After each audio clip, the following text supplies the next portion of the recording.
Vogetta. Merci Madame la Présidente, Madame la rapporteure, chers collègues. Madame la rapporteure, votre proposition de loi propose de bloquer les prix de l'énergie dans l'immédiat, puis de revoir la méthode de calcul des tarifs réglementés de l'électricité, de remettre en vigueur les tarifs réglementés du gaz et enfin d'encadrer les marges sur les activités de raffinage des hydrocarbures. Je ne m'attarderai pas excessivement sur l'article 1. Nous sommes contre le blocage des prix parce que nous croyons dans l'économie de marché. Vous y êtes favorable car vous penchez plutôt pour une économie administrée. Ça n'appelle pas de commentaires particuliers. En revanche, dans l'article 2, vous proposez d'instaurer une nouvelle méthode de calcul des tarifs réglementés de l'électricité en l'indexant sur les coûts de production. J'aimerais donc que vous expliquiez plus en détail, Madame la rapporteure, dans quelle mesure une telle méthode de calcul aurait un effet sur la facture d'électricité des Français, puisqu'il me semble que le niveau actuel des tarifs réglementés est justement équivalent au coût de production.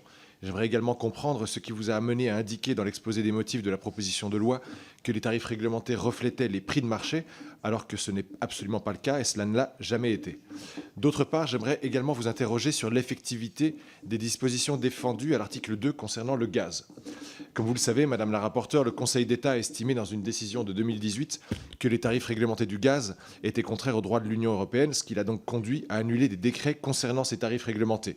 Ainsi, j'aimerais savoir, dans l'hypothèse où l'article 2 serait adopté, comment vous compteriez faire appliquer ces dispositions et notamment comment vous comptez contourner le Conseil d'État. Enfin, vous avez choisi de financer les différentes dispositions de l'article 2 en mettant, je cite, à contribution les marges des énergéticiens. Mais comment envisagez-vous la façon dont les énergéticiens tels qu'EDF ou leurs concurrents développant des énergies renouvelables vont pouvoir investir dans de nouvelles installations s'ils ne peuvent plus dégager les marges nécessaires?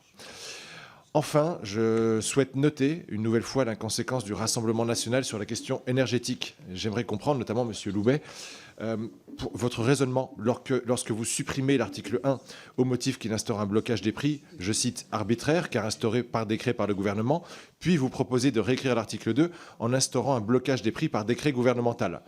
Peut-être faut-il signaler que ce n'est pas parce que vous transformez un blocage des prix mélanchoniste à l'article 1 en un blocage des prix lepéniste à l'article 2 que l'un est moins arbitraire que l'autre.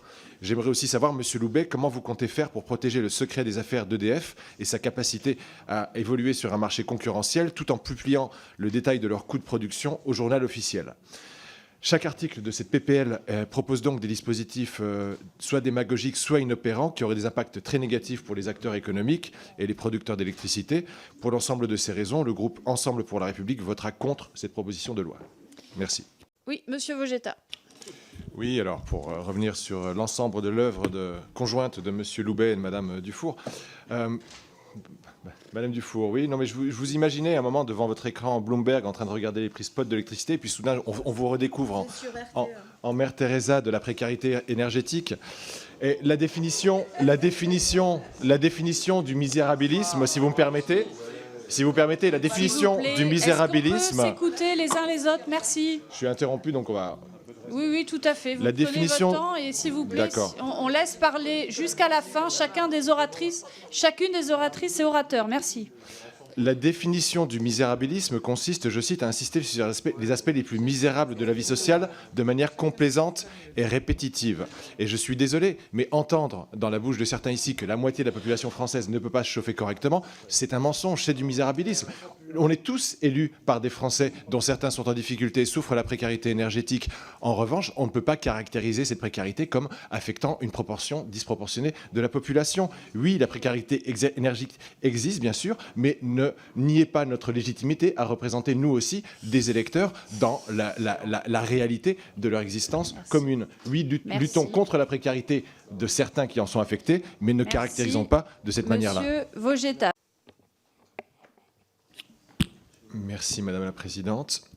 Pour rebondir sur ce que disait mon collègue Botorel, effectivement, il faut rappeler quand même que depuis 2021, l'État a pris en charge 37% des factures d'électricité à travers les divers boucliers tarifaires qui ont été mis en œuvre et que personne n'avait jamais autant pris en compte le pouvoir d'achat des Français et pour les protéger de la précarité énergétique qui, effectivement, était au cœur des préoccupations du gouvernement, la vraie précarité énergétique. Ce qui me permet de revenir sur le sondage Odoxa auquel faisait référence notre collègue du Rassemblement national.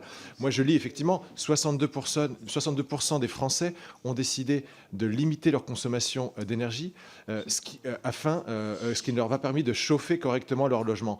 Moi, ce que je comprends, c'est que dans les 62% des Français, si on regarde les statistiques de l'INSEE, ça veut dire qu'il y a des personnes qui gagnent plus de 30 000 euros par an qui ont décidé de de ne pas chauffer correctement leur logement.